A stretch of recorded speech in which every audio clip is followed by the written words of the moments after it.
हमारी ओर से नमस्कार है, प्रणाम करते हैं। और आज हम पढ़ाने जा रहे हैं जिसका नाम है पूर्णांक, प्राकृत संख्या और पूर्ण संख्या क्या होता है। पिछली कक्षा में हमने आपके साथ बात किया था संख्या क्या होती है, उसके बाद आपसे हमने बात किया था लेटर्स क्या होते, संख्या क्या होती है, अक्षर क्या होते हैं, नंबर्स क्या होते हैं, सारी चीजों की हमने जानकारी आपको दिया था। संख्यांक क्या होते हैं, ये सारी चीज आपको बताया था। और आज हम आपको बताएंगे कि पूर्णांक क्या होता है, प्राकृत संख्या क्या होती है और पूर्ण संख्या क्या होता है।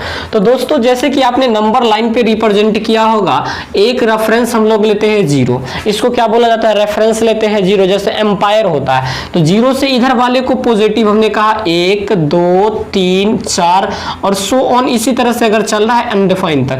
और इधर को हमने कहा -1 -2 और -3, इसी तरह से चल रहा है तो इधर तो माइनस का इनफाइनाइट तक जा रहा है। तो दोस्तों, आपने यहाँ पे ये देखा, ये जो फैमिली हमने बनाया इसमें ऋणात्मक भी है, इसमें धनात्मक भी है, इसको हम लोग बोलते हैं धनात्मक, इसको हम लोग बोलते हैं ऋणात्मक, और बीच वाला को हम लोग बोलते हैं शून्य। तो एक ऐसी फैमिली हमने नंबर लाइन पे रिप्रेजेंट किया जो धनात्मक भी है और ऋणात्मक भी है और शून्य भी है। तो तीनों फैमिली को अगर एक साथ मिला देते हो ना, तीनों फैमिली का जो समूह होता है उसी को तो पूर्णांक कहा जाता है। क्या कहा जाता है? उसी को तो पूर्णांक कहा जाता है। और हमने जो समूह शब्द प्रयोग किया ना, समूह, समूह को अंग्रेजी में या फिर लैटिन वर्ड में इसको जहलीन बोला जाता है, JASLEN, जहलीन बोला जाता है। और इसी के लिए इसको हम लोग जेड से रिप्रेजेंट करते हैं। किससे रिप्रेजेंट करते हैं? तो जेड से रिप्रेजेंट करते हैं। तो हम क्या कहेंगे कि सभी ऋणात्मक और धनात्मक तथा शून्य के सम्मिलित परिवार जो होते हैं वो क्या कहलाते हैं? पूर्णांक कहलाते हैं। तो मैं पूर्णांक का डेफिनेशन यहां पे लिख देता हूं। तो पूर्णांक क्या हो जाएगा, इन चीजों की हम लोग चर्चा कर लेते हैं। तो यहां पे कहेंगे कि पूर्णांक सभी धनात्मक कौमा सभी ऋणात्मक, सभी धनात्मक कौमा सभी ऋणात्मक संख्या एवं शून्य के सम्मिलित परिवार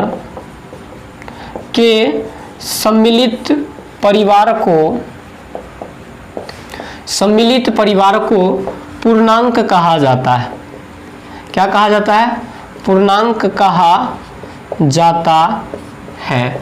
दोस्तों, यहां से एक चीज आपको कॉन्फिडेंस से पता हो गया कि जीरो न तो धनात्मक है न ही ऋणात्मक है, क्योंकि यहाँ धनात्मक है और ऋणात्मक भी लिखा, शून्य भी लिखा।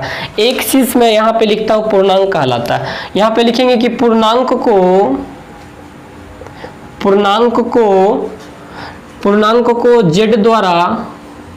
जेड द्वारा प्रदर्शित करते हैं।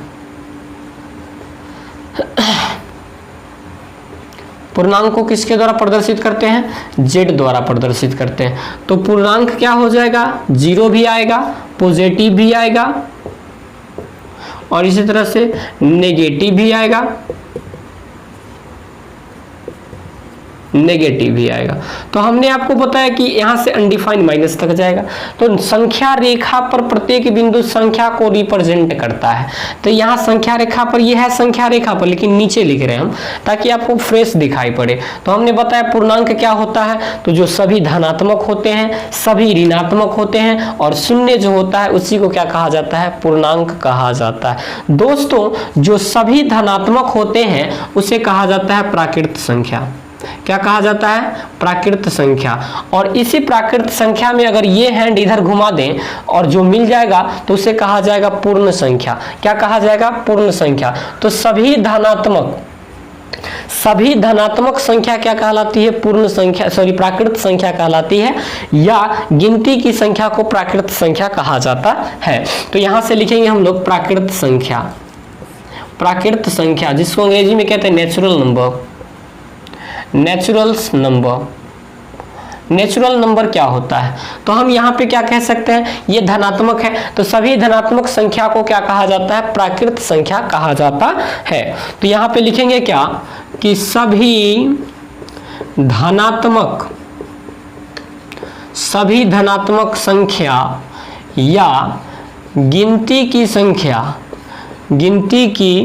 संख्या को प्राकृत संख्या कहा जाता है, कहा जाता है। इसे n द्वारा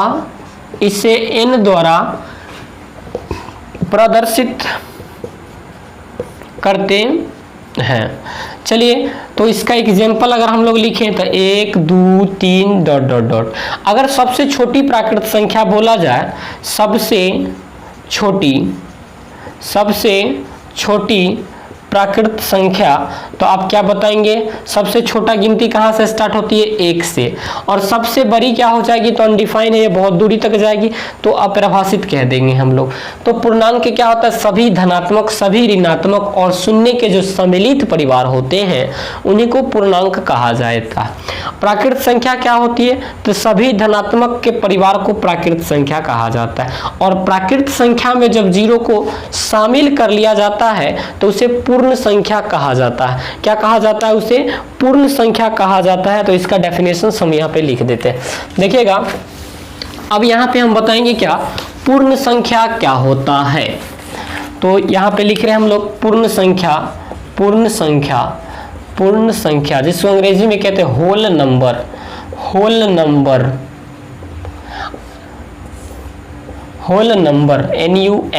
NUMBER। होल नंबर क्या होता है? होल कहने से ही पता चलता है कि पूरी नंबर को ले लेना है। नंबर का मतलब क्या? 0 को भी इसमें ऐड कर लेना, होल कर लेना है, पूर्ण करना है संख्या को। 1 से स्टार्ट करके हम जाते थे अनंत तक, अब 0 से स्टार्ट करके जाना है हमको। तो कहते हैं क्या प्राकृत संख्या के परिवार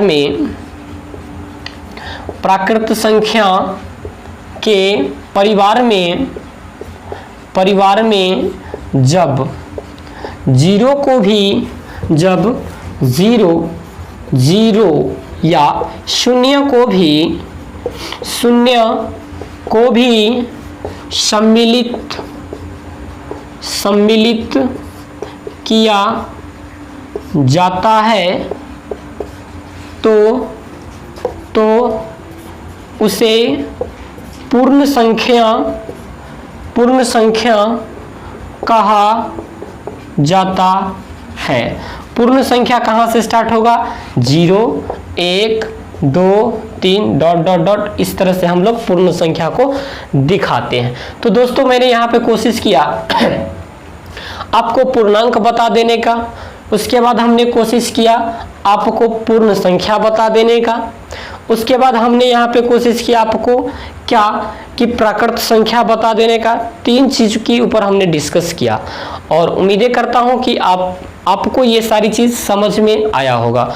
और मैं इसी आशा उम्मीद के साथ मिलते हैं फिर नई वीडियोस के साथ।